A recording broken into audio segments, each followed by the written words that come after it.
Jimmy Kimmel is firing back at Elon Musk after the billionaire called him an insufferable nonsense propaganda puppet.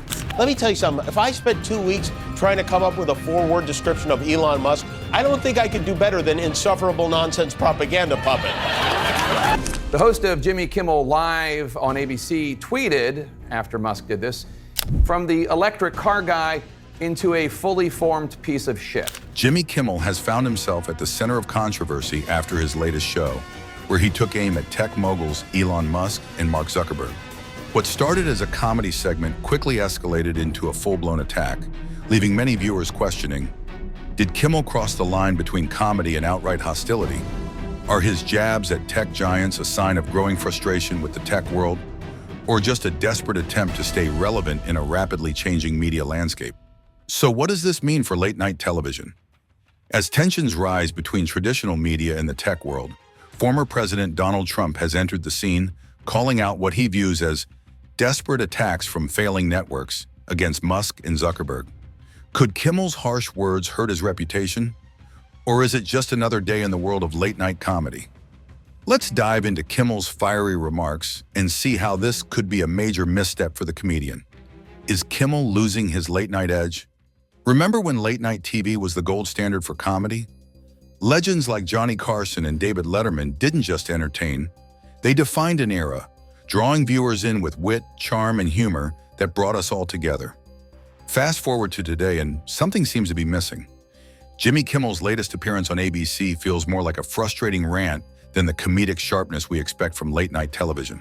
So what happened? You won't believe the shift. Kimmel's recent 15-minute tirade, aimed at tech billionaires Elon Musk and Mark Zuckerberg, left viewers wondering if they'd accidentally tuned into a political debate instead of a comedy show. The opening shots aimed at Musk's connection to Mar-a-Lago were packed with personal digs and comparisons to sitcom characters. But here's where it gets weird. The laughter from the studio audience felt completely off. We've all seen the applause signs, but this time the laughs sounded so forced and poorly timed, it felt like Kimmel's material wasn't the only thing being directed from behind the scenes. And then things got even more awkward. What happened to the craft of comedy? Kimmel's typical smart, sharp punchlines seemed to be on vacation. Instead of building jokes with clever setups, it was just name-calling and predictable digs. When Kimmel turned his attention to Zuckerberg's latest policy changes, he didn't dive into the substance of the conversation. Instead, he resorted to shallow comparisons, calling Zuckerberg a TV character and mocking his appearance. Where was the depth? Where was the wit? Let's talk numbers. The contrast between Kimmel's show and others is staggering. Greg Gutfeld's late-night program on Fox News consistently attracts 3 to 4 million viewers each night, more than double Kimmel's audience, which hovers around 1.5 million. For a network show like ABC, that's a huge red flag. Cable shows typically have smaller audiences, yet Kimmel's show is still lagging behind. So what gives? Kimmel's focus on political divisions is also turning people off. Gone are the days of late-night hosts poking fun at both sides of the aisle.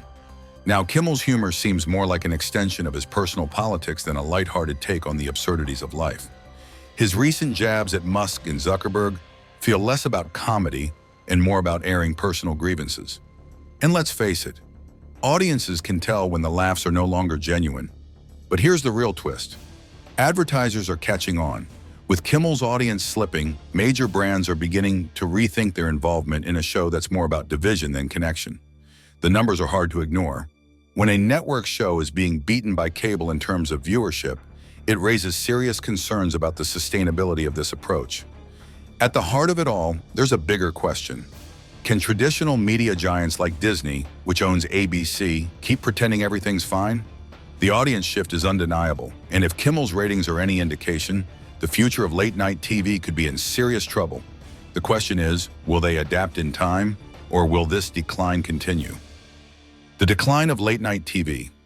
Over the past 5 years, the world of television has undergone a seismic shift, and late-night programming has become the perfect example of this transformation.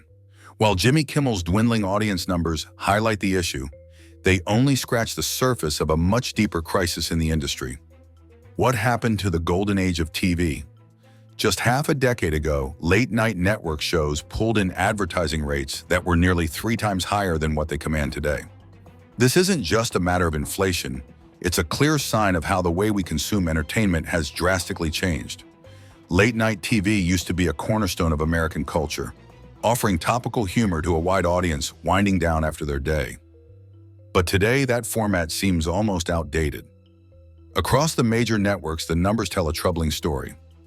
Late-night shows that once attracted 5 to 6 million viewers nightly now struggle to hold on to even 2 million. And the gap? It's widening. Meanwhile, digital platforms and cable alternatives are steadily growing in popularity, despite having smaller distribution networks. The contrast in viewership is stark, proving that traditional late-night television is falling out of favor. But it's not just about the viewers. Advertisers are taking notice too. Brands that once considered late-night TV essential are now shifting their ad dollars elsewhere, especially to digital platforms and other forms of media. The classic late-night model, with its hefty production costs, large writing teams, and star hosts, is becoming harder to justify as the revenue simply isn't there anymore. So what happens when the money runs dry? This decline isn't happening in a vacuum. Changing viewer habits have set off a chain reaction across the entertainment industry. Once upon a time, late-night shows required audiences to tune in at specific times, usually between 11 and 11:30 in the evening. But modern viewers are no longer bound by that schedule. They want to watch on their own terms. The very idea of late-night television is becoming obsolete in an era where content is consumed on demand. And it doesn't stop there. The production values of these shows are also revealing how much the industry is struggling. While Kimmel's show still boasts an expensive studio setup and a sizable crew, its competitors on digital platforms often operate with minimal staff and flexible formats, and still manage to attract significantly more engagement. This raises some serious questions about the future of traditional TV production models. Can they really survive in today's fast-paced media environment? Perhaps the most telling shift is the generational gap. It's no secret now, viewers under 35 are 3 times more likely to watch clips of late-night shows on social media than to sit through the full broadcast. This shift in behavior forces networks to juggle 2 burdens: maintaining expensive traditional production setups while also trying to compete in the digital world. Essentially, they're paying double for shrinking returns. Even the content itself has changed. Late-night shows used to be about bringing people together through laughter, no matter their background. But today, many shows have become hyper-focused on appealing to niche demographics, narrowing their scope to cater to specific segments of the audience. While this might resonate with a smaller group, it's only accelerating the decline in viewership across the board. As the late-night model faces collapse, one big question looms. How are media giants like Disney adapting to this massive shift, and what does this mean for the future of entertainment? The numbers may give us a glimpse into the harsh realities ahead. The shift to digital media dominance. The media landscape is in the midst of an explosive transformation, and it's clear that traditional entertainment powerhouses are no longer holding the reins. What's driving this shift? Digital platforms. As we watch the rise of these platforms, we see a radical shift in how people engage with content, and the contrast with traditional media could not be more stark. So what's really happening? Social media is now king, and the power of content creation has shifted entirely into the hands of users. A viral clip on platforms like X or YouTube can now generate more buzz in a few hours than a full week of network television. In fact, even former President Trump has shown support for these platforms, signaling a massive change in how entertainment is consumed in 2024. The data tells a shocking story. While viewers stick around for an average of 25 to 45 minutes on digital platforms, traditional TV is struggling to keep eyes glued for even 15. How did it get this bad? The old ways just aren't cutting it anymore, and networks are realizing they have to radically change or risk losing their audience altogether. It's not just about passive consumption anymore. Viewers are hungry for interactive, community-driven content. Digital platforms allow users to engage in real-time conversations, share content, and even shape the direction of shows through feedback. Traditional TV? Not even close. It's a one-way street, and viewers are tuning out in favor of something far more engaging. And here's a kicker. When it comes to advertising, digital platforms are blowing TV out of the water. Traditional TV commercials usually see a paltry engagement rate of just 0.5%, but digital ads pull in a much more impressive 3 to 5%. As a result, brands are funneling more money into online platforms, leaving TV networks scrambling for a piece of the pie. The rapid pace of content creation on digital platforms is another game changer. While traditional media takes weeks or even months to produce polished content, digital creators can churn out videos in hours, staying relevant in the fast-moving news cycle. Who wants to wait around for TV to catch up? Agility has become the secret weapon for capturing viewers, and traditional media simply can't keep up. And don't get me started on platform algorithms. These systems analyze thousands of data points, delivering hyper-targeted content that traditional broadcasts can't replicate. Personalized viewing experiences are now the norm, while TV networks are still stuck with a one-size-fits-all model. How are they even competing at this point? Mobile viewing has only accelerated this shift. Over 70% of digital content is now consumed on mobile devices, making scheduled programming increasingly obsolete. With entertainment at our fingertips 24/7, why would anyone stick to a rigid TV schedule? Now, live streaming. This is the secret sauce. Combining the thrill of live TV with the interactivity of digital platforms, live streaming has carved out a space that TV simply can't match. Audiences now crave raw, unscripted moments, and live streaming delivers. Traditional TV? Not so much. The future is clearly digital. All these changes are putting serious pressure on traditional media companies. They're struggling to adapt while keeping their existing revenue streams intact. But here's the problem. As audiences move away from traditional TV, maintaining the old model is becoming increasingly unsustainable. The numbers don't lie. In the past 5 years, companies like Tesla have exploded in value, while traditional media giants like Disney have seen a major decline. Tesla's stock soared from $32 to nearly $400. Tesla's success lies in its innovation and direct engagement with consumers, while Disney's reliance on outdated media models has turned into a liability. It's all about adaptability, and digital platforms are showing the world that they're the ones leading the charge. Take a look at leadership. Disney's stock peaked when Bob Iger stepped away from the CEO role, only to begin its decline once he returned. This pattern highlights a larger issue. Traditional leadership in an evolving media world isn't cutting it anymore. Investors are starting to notice too. They're dumping traditional media stocks and pouring money into companies that are digitally savvy. As this shift continues, it's leaving old-school media companies in the dust. It's clear the future belongs to the tech-driven companies. Revenue models also tell a revealing story. Tesla generates income from multiple innovative sectors, while traditional media is still relying heavily on advertising revenue from dwindling TV viewership. The writing's on the wall for TV's reliance on outdated revenue streams. And when we look at debt structures and capital allocation, the difference is glaring. Tesla is aggressively investing in R&D, while Disney is focused on maintaining outdated infrastructure. Guess which one is thriving in this new landscape? The real secret to success in today's market? Innovation. Tesla's continuous stream of new technologies has created multiple avenues for growth, while traditional media companies are struggling to expand beyond their core offerings.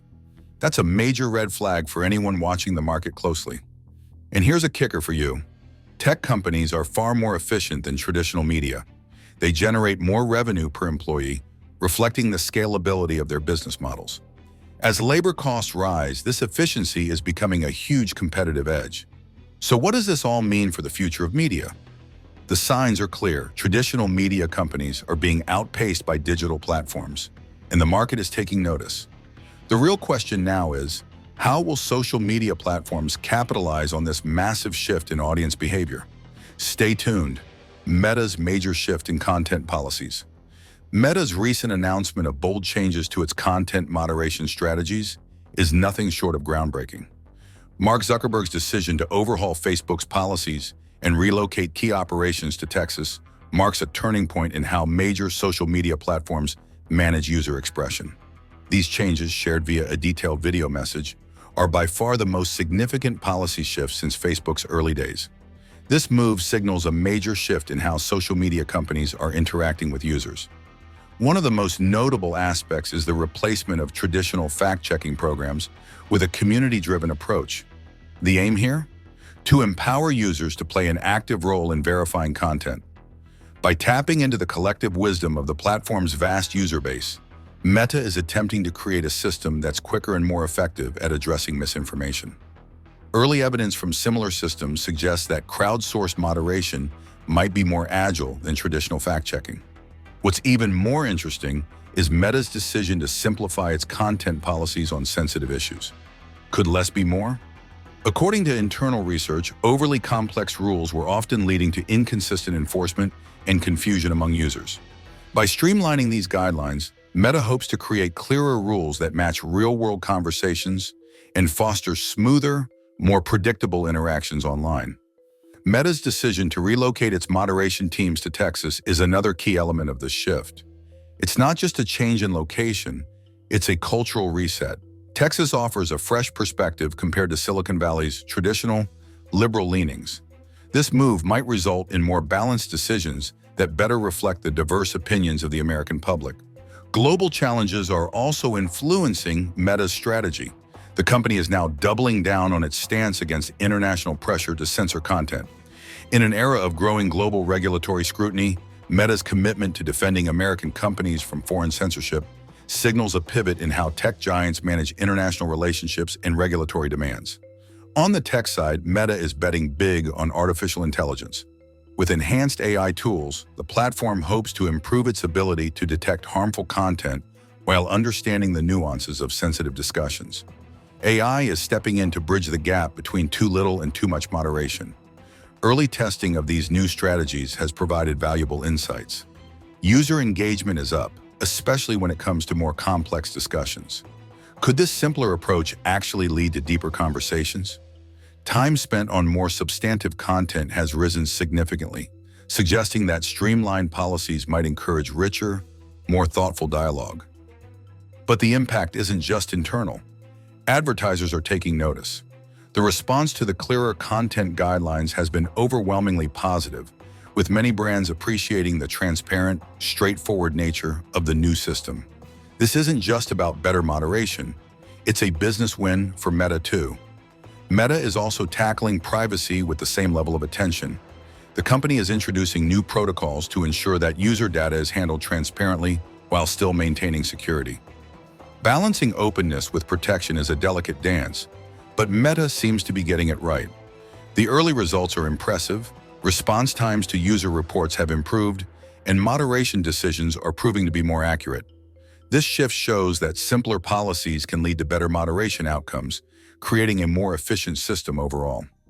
Other platforms are watching closely. Meta's move is sending ripples across the industry, with some companies already considering similar overhauls.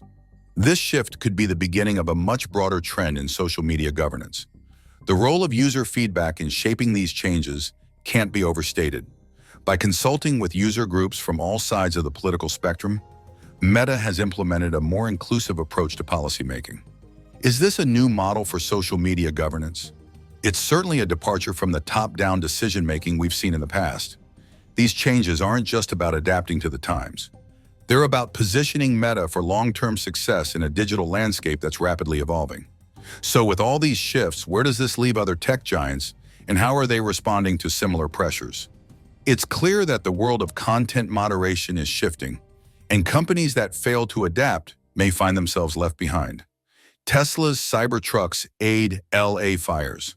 When wildfires ravaged Los Angeles, Elon Musk took a bold and unexpected step. He deployed Tesla's Cybertrucks to assist in emergency response efforts. These rugged trucks, valued between $80,000 and $120,000, were repurposed to form a cutting-edge support network for fire-affected regions like Los Angeles and Malibu. But here's the twist. These trucks aren't just vehicles. They've become life-saving tools. Equipped with Starlink terminals, the Cybertrucks served as mobile power stations and communication hubs in areas where conventional infrastructure had failed. This innovative solution ensured that emergency responders and local residents had access to critical internet connectivity, even in areas where traditional networks had been knocked out. This isn't just about providing power, it's about creating a lifeline. The Cybertruck's batteries are more than capable of functioning as reliable power sources for extended periods, and their integrated Starlink terminals provide high-speed internet, allowing for seamless communication. In areas where the grid was down, these trucks essentially became mini rescue stations, keeping vital lines of communication open when everything else failed. What's truly remarkable is how Musk prioritized the crisis over Tesla's typical operations. To help with the emergency response, the company delayed customer deliveries in California, a rare move in the tech world. In an age where profit often comes before people, Musk's decision sends a powerful message about the role companies should play in times of crisis. In terms of coverage, these trucks are spread across a carefully planned grid that maximizes their reach and efficiency. Think about it. These trucks aren't just parked randomly. They're strategically positioned to ensure that no area is left in the dark or without power. This plan ensures that even as the trucks move or shift positions, their overlapping zones of coverage create a continuous support system for power and internet access. Another impressive aspect? The sheer durability of these trucks. Designed to tackle tough terrain, Cybertrucks can access areas that traditional emergency vehicles can't, helping them get closer to isolated communities in dire need of aid. They've proven crucial in maintaining communication links with areas most at risk. There's more to the story than just power and internet.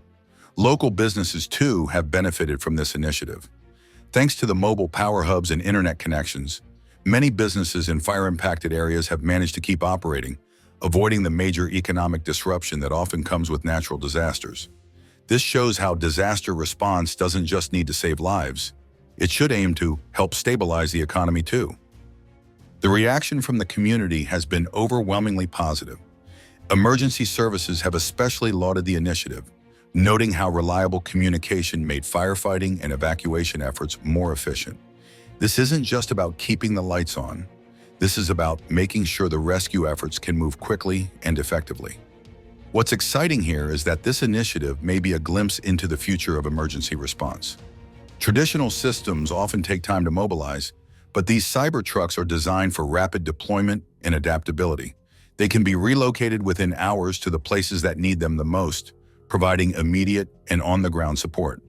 What Musk has done is nothing short of revolutionary. He's built an integrated, flexible solution that can be used in future crises. This isn't just about saving people during a wildfire. It's a model for how the private sector can step up during any emergency. Through this effort, Musk is showing that technology doesn't just improve lives, it can help save them. This initiative represents a new era where companies don't just respond to crises, they create proactive solutions that can make a real difference in the lives of those affected. The battle between old-school media and new tech is shaking up the entertainment world in ways we can't ignore. Whether it's Kimmel's comedy ratings slipping or Musk's quick thinking during emergencies, it's clear that the way we measure influence and impact is changing fast. So where do you stand? Are you sticking with the traditional media approach, or are you all in on the tech-driven future?